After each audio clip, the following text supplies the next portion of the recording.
생활에 보탬이 되는 친절한 경제 시간입니다.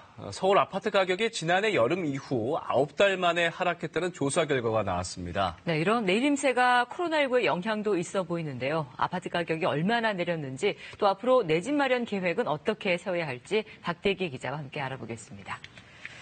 네, 박 기자, 강남의 아파트 값이 내려간다는 말은 있었는데 전체적으로 보니까 서울의 아파트 값이 전체적으로 통계가 내려왔네요. 네, 그렇습니다.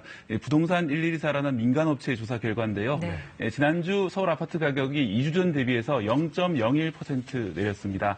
지난해 6월 첫 주 이후에 9달 만인데요. 송파구는 0.17%, 강남이 0.12% 내려서 하락을 주도했습니다. 특히 송파구에서는 500에서 2,500만 원가량 내린 단지들이 꽤 있습니다. 국민은행 계열인 KB부동산이 조사한 자료도 비슷합니다. 우리나라에서 아파트 단지 전체 부동산 가격이 가장 비싼 50개 단지 가격이 지난달 마이너스 0.13%를 기록했습니다. 이 가격이 내린 건 지난해 4월 이후에 11달의 말입니다. 또 같은 곳에서 지난주 서울 아파트 시장을 분석한 결과 팔겠다는 사람이 사겠다는 사람보다 훨씬 많은 것으로 나타났습니다. 하지만 아직 우리나라의 공식 통계라고 할 수 있는 한국감정원의 서울 아파트 값은 내림세로 돌아서진 않았습니다.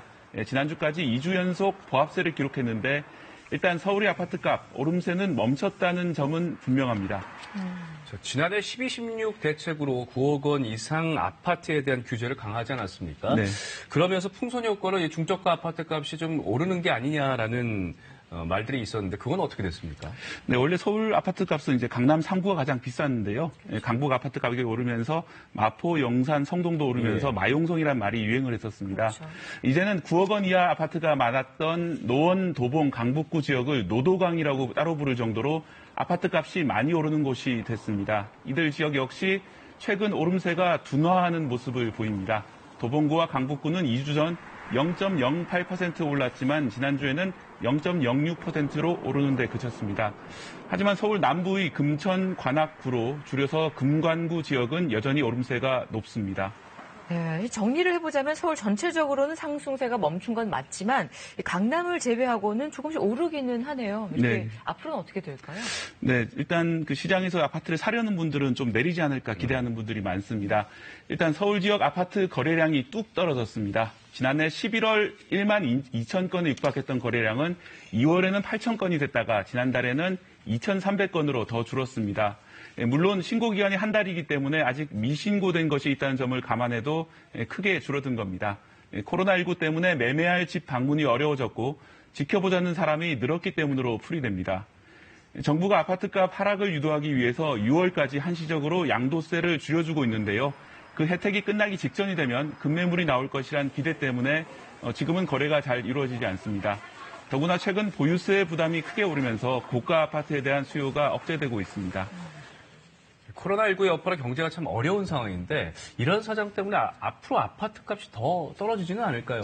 네, 그렇습니다. IMF 당시에 아파트 가격이 크게 폭락했던 걸 다들 기억하고 계실 텐데요. 물론 그때처럼 기업의 연쇄 부도는 없지만 최근 대기업들이 하나 둘씩 희망퇴직을 도입한다는 점이 주목됩니다. 과거 실업률과 주택 가격의 변화를 그래프로 그려보면요. 파란 선이 실업률인데 이게 낮을수록 빨간 선의 주택값이 오른다는 걸 알 수 있습니다. 이번에 실업률이 높아진다면 가계의 수입이 내려가면서 아파트값도 따라 내릴 가능성이 높은 겁니다. 다만 역대 가장 낮은 수준인 금리가 당분간 지속될 것이라는 점은 불안 요소입니다. 네, 봄을 맞아서 내 집 마련에 관심을 둔 분들이 좀 상당히 많으신데 네. 이 분양 시장은 어떻습니까? 네, 그동안 이제 코로나19 때문에 분양을 미뤘던 단지들이 꽤 있는데요. 지난달 예정된 물량의 30%만 실제로 분양을 했을 정도로 분양이 많이 미뤄졌습니다. 따라서 이달부터 당분간은 미뤘던 분양이 줄줄이 시작됩니다. 4월에만 5만 가구 분양이 있고 6월까지 모두 11만 7천 가구를 분양합니다. 지난해보다 분양 물량이 2분기 기준으로 30% 많은데요. 특히 분양가 상한제 실시 전에 서두르는 곳이 적지 않습니다. 공공임대주택을 찾는 분들을 위해서는 홈페이지 서비스도 구축됐는데요. 국토부의 마이홈 포털에서 입주자 모집 달력 서비스를 최근 도입했습니다. 이달부터 연말까지 전국에 8만 5천 호의 임대주택이 공급되는데요. 이 달력을 이용하면 언제 어디에 공급되는지 확인해 볼 수 있습니다.